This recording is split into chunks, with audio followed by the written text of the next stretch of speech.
Bonjour à tous. Dans cette vidéo, on va aborder le chapitre de photométrie, donc qui est un chapitre de physique pour seconde bac pro.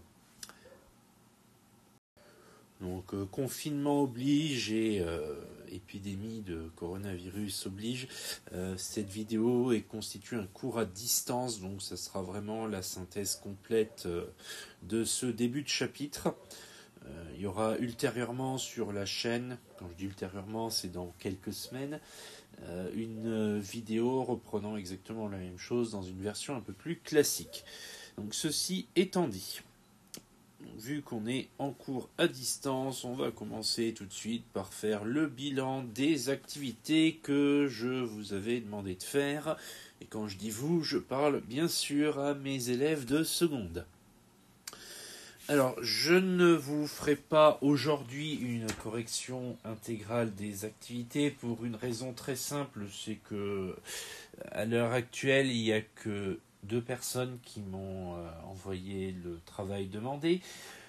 Donc, en attendant qu'il y en ait un peu plus qui fassent les activités et qui me les envoient, je vais simplement faire un commentaire.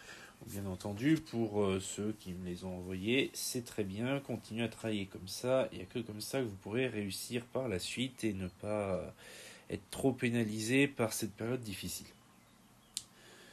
Donc dans ces activités, vous en aviez 3 à faire, donc je vous avais passé le PDF les contenant. Donc la première était pas très difficile. Elle permettait surtout de voir comment on calculait l'énergie d'un photon. On nous donnait la formule, donc il y avait absolument rien de particulier à faire si ce n'est de rentrer les bonnes informations dans sa calculette et faire le calcul. Donc il n'y avait pas vraiment de problème par rapport à ça. Bon, quelques conversions d'unités. Franchement, le début était pas dur. Il y avait aussi de la lecture de documents qui a été plus intéressante puisque savoir lire une longueur d'onde à partir du dessin avec toutes les couleurs et les longueurs d'onde indiquées, ça fait partie des choses que vous devez savoir faire et qui en photométrie sont très souvent demandées. Donc ça là-dessus, vraiment une activité incontournable. C'était un peu pareil pour la deuxième, en tout cas au début, puisque vous aviez encore une fois de la lecture de documents avant de pouvoir passer à la suite, où là on était sur du calcul d'erreurs. Troisième tiret des choses qui se présentaient dans ces activités. Donc calcul d'erreurs, c'est un calcul de pourcentage tout simplement. Une différence entre ce qu'une valeur dite de référence et une valeur mesurée, le tout divisé par la valeur de référence. Et on multiplie tout ça par 100, ça nous donne un résultat en pourcentage qui nous indique l'erreur. La formule était donnée dans l'activité, donc normalement il n'y a pas de souci. Pour ça que je vous laisse un peu plus de temps pour les faire et pour me les envoyer, parce que c'est vraiment pas des activités qui étaient très délicates et ça doit vous permettre normalement de démarrer dans de bonnes conditions. Il y avait bien entendu des questions de conclusion et bon, là on est sur quelque chose de plus classique en physique où il faut savoir rédiger ses réponses. Donc là-dessus, pas vraiment de souci.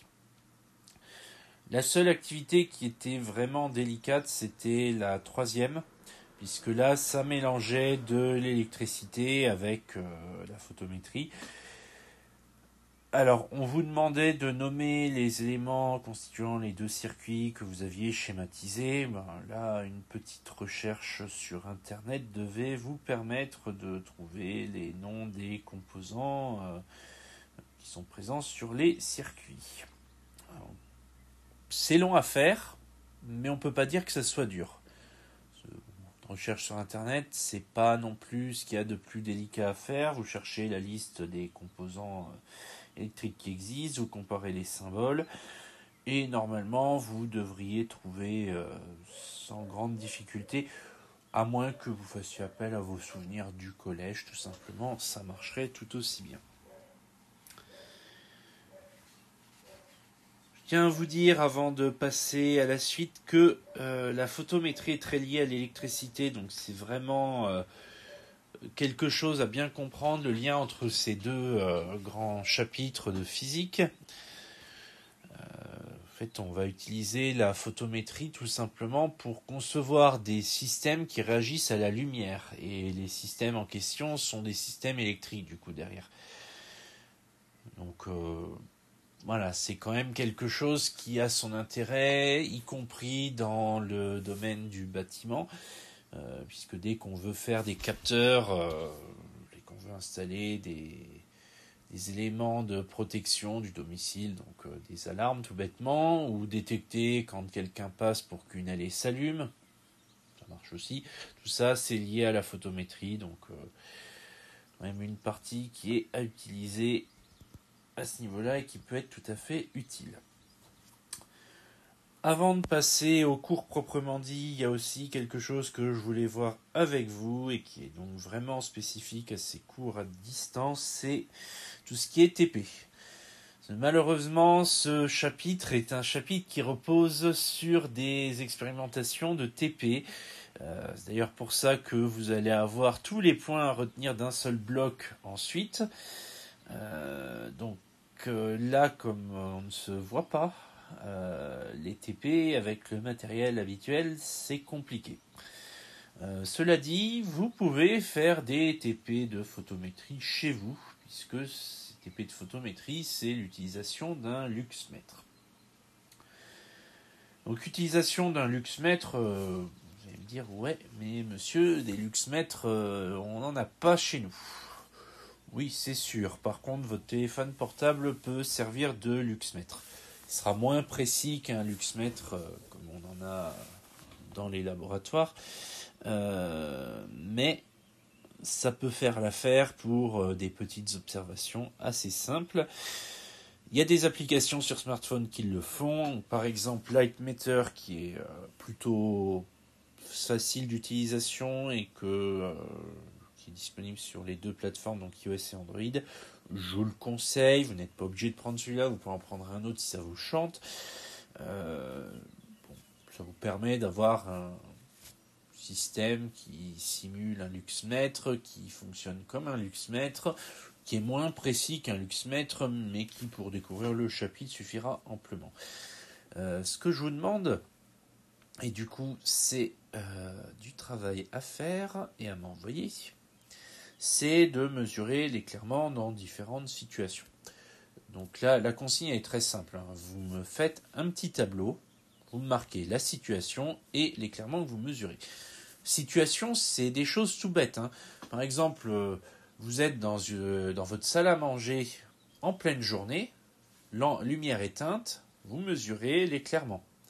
Ensuite, vous refaites la même mesure, mais avec les lumières allumées, toujours en pleine journée. Vous pouvez aussi faire ça en pleine nuit, lumière allumée, lumière éteinte. Voilà, ça c'est autant de situations, j'en ai déjà cité 4, on peut en trouver d'autres. Vous pouvez aussi vous amuser à mettre votre téléphone très très près de la lampe, le mettre très loin. Vous pouvez faire des mesures dehors si vous avez un jardin. Si vous n'avez pas de jardin, ne sortez pas juste pour ça. C'est pas partie des critères autorisés pour les sorties.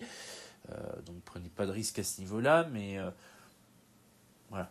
Ce que je veux vous dire, c'est que toute situation que vous pouvez rencontrer, vous mesurez l'éclairement, vous le mettez dans un tableau, vous m'envoyez vos mesures. Donc on va maintenant passer à la partie cours. Donc pour la partie cours, très simple, comme en classe, ce qui est marqué en rouge, ce sont les points à retenir. Ces éléments-là, vous devez les noter dans vos cahiers, donc n'hésitez pas à mettre sur pause cette vidéo pour écrire les points à retenir, les noter dans vos cahiers, vraiment très important. Tout ce qui n'est pas noté en rouge, c'est du complément d'information ou des indications sur les unités, je vous conseille de le marquer, mais c'est pas à apprendre par cœur.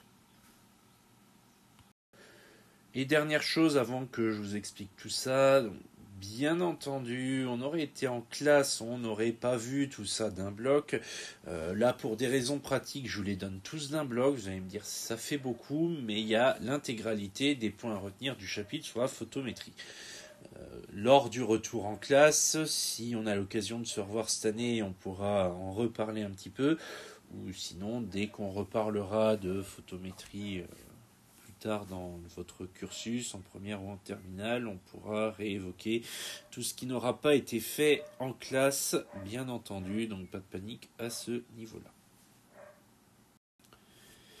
Alors, le premier point à retenir, c'est le point à retenir de ce qu'on appelle le modèle corpusculaire de la lumière. Alors, qu'est-ce qu'un modèle corpusculaire ?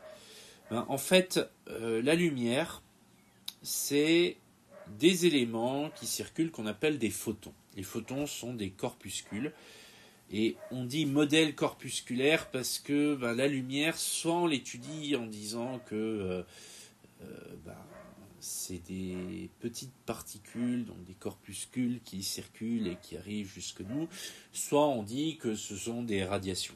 Donc là, on a les deux modèles qui ne s'opposent pas, l'un n'empêche pas l'autre, simplement deux approches différentes au niveau physique et qui, du coup, engendrent des formules différentes, donc à utiliser suivant la situation, suivant ce qu'on étudie. Donc il faut savoir que dans le modèle corpusculaire, on part du principe que chaque photon va transporter une énergie E. Et tout l'intérêt de ce modèle, c'est de pouvoir calculer l'énergie d'un photon. Et cette énergie, on la calcule avec la formule ici. Donc l'énergie en joules sera la constante de Planck multipliée par C, la sérité de la lumière dans le vide, divisée par la longueur d'onde en mètres. Forcément, l'énergie du photon va dépendre de sa longueur d'onde, donc va dépendre de la couleur de votre lumière. La constante de Planck, vous allez me dire qu'est-ce que c'est ? Eh bien, c'est 6,63 fois 10 puissance moins 34 joules par seconde. Alors, la constante de Planck sera toujours indiquée dans les devoirs. Ça, c'est une petite précision pour que vous n'ayez pas peur. Si on vous donne un exercice, en devoir, vous aurez forcément dans les données la constante de Planck. Pour les exercices donnés en classe ou tous ceux qui seront associés avec ce chapitre, à part si c'est dans un devoir, vous allez voir votre cours pour regarder la constante de Planck. Un rappel, la célérité de la lumière dans le vide. Alors, ça ne fait pas partie des points à retenir de cette année, mais en tout cas de ce chapitre, mais vous devez quand même le savoir. 3 10 puissance 8 mètres par seconde. C'est tellement utilisé que, en tout état de cause, vous devez déjà la connaître. C'est pas fini avec ce point à retenir, on a encore les 3 tirets qui viennent d'arriver.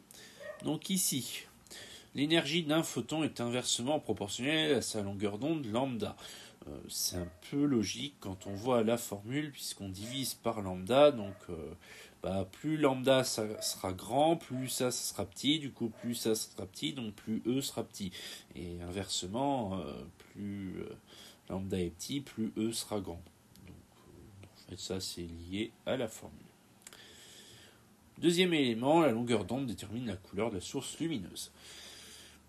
Donc vu que suivant la longueur d'onde, on ne perçoit pas la même couleur, forcément, si on vous dit qu'une lampe a une longueur d'onde de, par exemple complètement au hasard, de 480 nanomètres, on sera plutôt dans du bleu. Si par contre on prend une longueur d'onde à 650, là on sera plutôt dans du orange. À ne pas oublier que la lumière blanche, et ça fait appel au chapitre précédent, la lumière blanche c'est la combinaison de toutes les radiations du domaine du visible. Donc si on a tout en même temps, on a de la lumière blanche. Là, on parle bien de sources lumineuses qui n'émettent qu'une seule longueur d'onde, donc une seule couleur à la fois. Et le dernier tiret, déjà été évoqué, on le remet dans ce chapitre, puisqu'il a son importance, c'est que l'œil humain perçoit les radiations lumineuses entre 400 et 800 nanomètres. Donc voilà pour ce premier point à retenir dans ce chapitre. Vous doutez bien que ce n'est pas le seul point à retenir. le deuxième que voici. Alors ce deuxième point à retenir, il est particulièrement conséquent puisque on voit les grandeurs caractéristiques d'un rayonnement lumineux. Et grandeur caractéristique, c'est au pluriel, donc il y en a plusieurs. La première, c'est le flux lumineux qu'on appelle phi. Donc ça, ce truc-là, c'est phi majuscule, c'est une lettre grecque. Donc le flux lumineux, en fait, c'est la puissance lumineuse qui sera perçue par l'être humain. Donc si on se rappelle, c'est tout ce qui est entre 400 et 800 nanomètres en longueur d'onde. Tout ce qui est au-dessus de 800, en dessous de 400 nanomètres, on ne prend pas en considération dans le flux lumineux. Donc si vous avez une lampe qui n'émet que de l'ultraviolet, le flux lumineux il sera de 0. Puisque l'œil humain ne verra rien.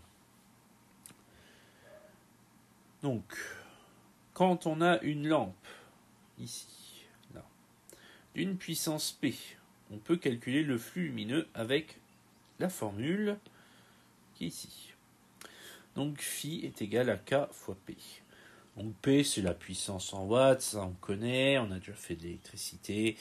C'est quelque chose qui devient un peu plus connu et acquis. Notre petit nouveau, là, notre grand nouveau, le phi majuscule, c'est donc notre flux lumineux en lumens. Donc lumens, l'unité, c'est Lm. Donc comme toute unité, on peut avoir des kilos lumens, des millilumens.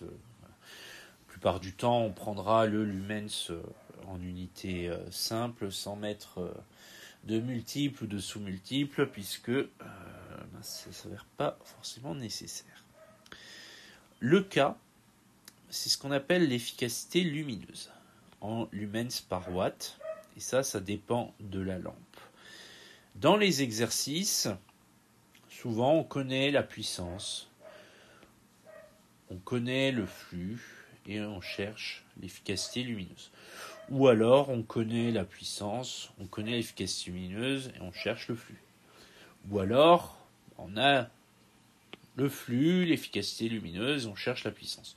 Les trois possibilités sont faisables. Sachez simplement que dans un exercice, forcément vous allez connaître deux de ces trois valeurs, sinon vous ne pouvez rien faire. Après, c'est que de l'application de formules. Rien de compliqué avec cette formule qui est en fait une simple multiplication. Ensuite, la deuxième grandeur, c'est l'intensité lumineuse I. Donc celle-là, elle est très délicate à comprendre. C'est la capacité d'une source lumineuse à éclairer dans une direction donnée. L'unité de l'intensité lumineuse, c'est le candela, donc CD. Et l'intensité lumineuse se calcule en divisant le flux lumineux par ce qu'on appelle l'angle solide, qui est en stéradian SR. Alors, l'angle solide, c'est pas évident à percevoir. Dites-vous, pour simplifier vraiment à fond, l'angle solide, c'est tout simplement la direction dans laquelle vous étudiez votre intensité lumineuse. C'est pas forcément la direction dans laquelle va la lumière. On peut très bien avoir une lampe monodirectionnelle, étudier l'intensité lumineuse ailleurs que dans la direction de la lampe, et puis on arrivait à dire qu'il n'y a pas d'intensité lumineuse là où il n'y a pas de lumière. C'est un peu logique dit comme ça, mais l'idée derrière cette formule-là, c'est ça. C'est on regarde par rapport à où on se trouve si on reçoit de la lumière. Alors, chose à savoir, formule-là, elle n'est pas forcément évidente à bien comprendre, notamment avec cette histoire d'angle solide. Je vous rassurerai en vous disant que c'est une des formules qui est le moins utilisée dans les exercices. Et quand elle est utilisée, généralement, on vous donne la plupart des informations nécessaires pour arriver à la réponse. L'autre grandeur, c'est l'éclairement. Alors celle-là, du coup, clairement E, celui-là, il est beaucoup plus utilisé. Il s'agit en fait du flux lumineux reçu par unité de surface. Là, ça parle beaucoup plus. On prend une lampe, on éclaire une surface, on veut savoir quelle est la quantité de lumière arrivée sur la surface. Eh bien, c'est l'éclairement. L'éclairement, c'est en lux.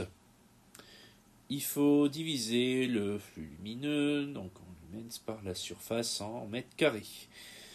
Donc c'est la formule la plus utilisée en photométrie, tout simplement parce que les luxmètres, ça mesure l'éclairement. Et du coup, avec les deux autres valeurs, on peut arriver à s'en sortir. Donc généralement, le flux lumineux est donné sur les caractéristiques des lampes à utiliser. Du coup, on peut savoir quelle surface on éclaire. C'est des choses qui se font dans les exercices, qui se font dans les TP. Vraiment, c'est une formule à bien connaître, à bien maîtriser, c'est celle-là. Alors, deuxième point, l'éclairement se mesure avec un luxmètre. Ça, je viens de vous le dire. L'éclairement est inversement proportionnel à la distance de la source lumineuse. Donc ça, forcément, plus vous êtes loin de votre source lumineuse, plus l'éclairement sera faible. Ça paraît tout bête dit comme ça, et ça se vérifie avec la formule E est égal à I sur D carré. Alors celle-là, on l'utilise beaucoup moins. Après, encore une fois, à vous de voir, suivant la situation, dans l'exercice, suivant les données que vous avez, peut être intéressant de l'utiliser. Il nous reste un dernier point à retenir pour ce chapitre. Celui-là est beaucoup plus court, je vous rassure. Donc il s'agit des photocomposants. Donc les photocomposants sont des composants électriques qui réagissent à l'éclairement lumineux et à la longueur d'onde. En fait, je vous ai dit, ce chapitre est lié à l'électricité. Si vous n'avez pas retenu ça, maintenant vous le savez. Et bien en fait, c'est grâce à tous ces photocomposants. Alors quelques exemples. On a la photorésistance. Donc là, c'est une résistance dont la valeur va varier avec l'éclairement. Donc ça peut être très intéressant pour créer des capteurs. Ensuite, la photodiode. Donc là, c'est un peu le même principe. En fait, ça va laisser passer le courant plus ou moins bien suivant la quantité de lumière qu'elle va recevoir. Donc après, la finalité de la photorésistance et de la photodiode sont sensiblement les mêmes. Après, suivant ce qu'on conçoit comme circuit, on utilise plutôt l'un ou l'autre, ça va. Ensuite, le phototransistor. Alors lui, il est beaucoup plus radical. Un phototransistor, suivant ses caractéristiques, il va laisser passer le courant que s'il reçoit un éclairement suffisant.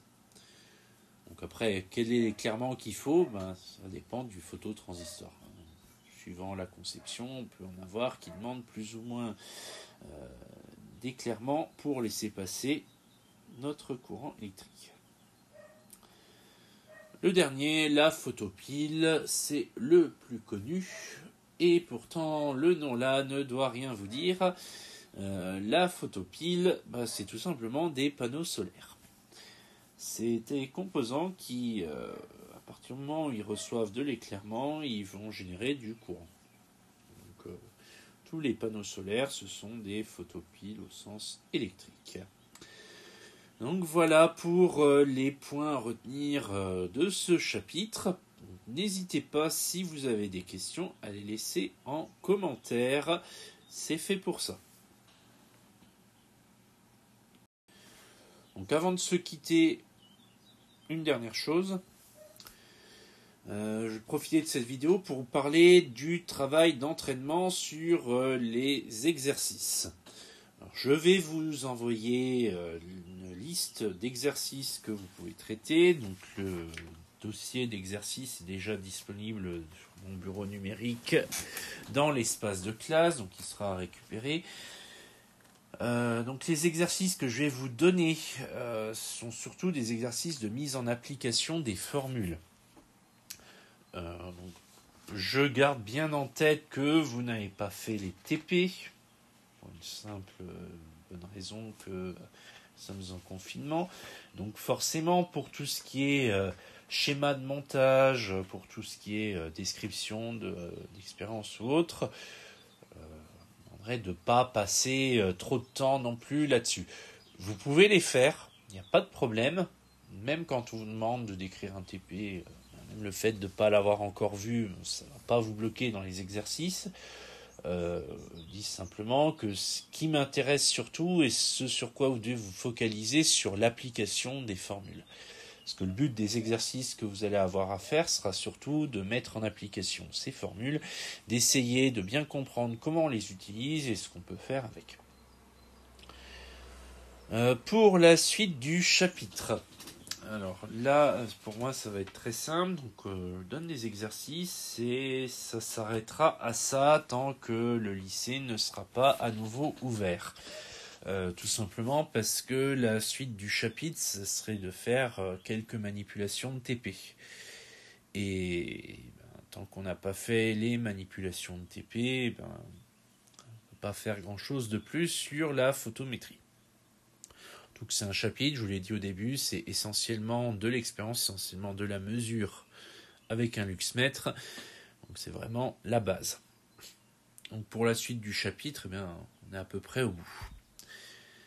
Ce qui me laisse à vous dire tout ce qui concerne les informations diverses. Donc pour les maths, on a fait tout le programme. Le dernier chapitre, c'est celui de géométrie. Donc là-dessus, il n'y a pas de problème particulier.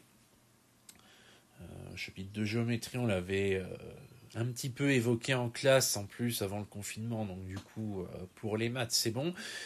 Pour la physique, il y a donc ce chapitre de photométrie et il y a aussi le chapitre sur le pH. Le chapitre sur le pH, c'est encore pire puisque c'est que de la manipulation de TP. Ce qui va se passer donc pour la suite, vous continuerez à avoir des documents et des vidéos de temps en temps à disposition, mais va surtout être pour préparer un petit peu le terrain à toutes les manipulations de TP et toutes les expérimentations qu'on pourrait faire.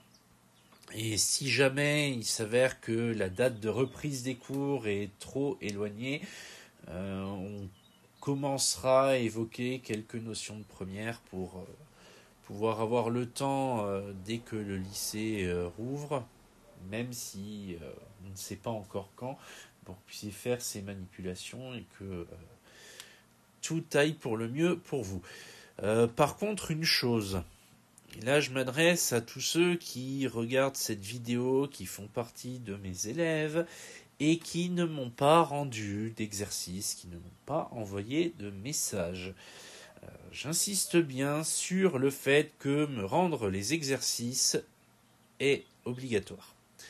Même si je ne vais pas corriger tous les exercices de façon individuelle, je regarde tout ce que vous m'envoyez.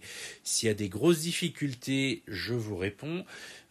S'il y a vraiment énormément de blocage sur un exercice, on peut faire des classes virtuelles, mais ça demande, ça requiert de votre part que vous soyez un minimum au travail, c'est-à-dire que vous fassiez les exercices et que vous me les envoyiez. Je compte sur vous également pour me signaler tout problème que vous pourriez rencontrer, notamment en termes d'accès à mon bureau numérique pour que je sois au courant et que j'ai de vos nouvelles par rapport à ces exercices. Donc, je vous rappelle que vous avez eu mon mail, sinon vous pouvez le retrouver dans la partie communauté de la chaîne ou dans la partie à propos. Que vous pouvez utiliser ce mail si jamais vous n'avez pas accès à mon bureau numérique. Et si vous avez accès à mon bureau numérique, vous utilisez mon bureau numérique. Mais vraiment, très important, envoyez ce que vous faites, ou au minimum, dites-moi que vous avez reçu et dites-moi pourquoi vous ne m'envoyez pas les exercices, mais communiquez.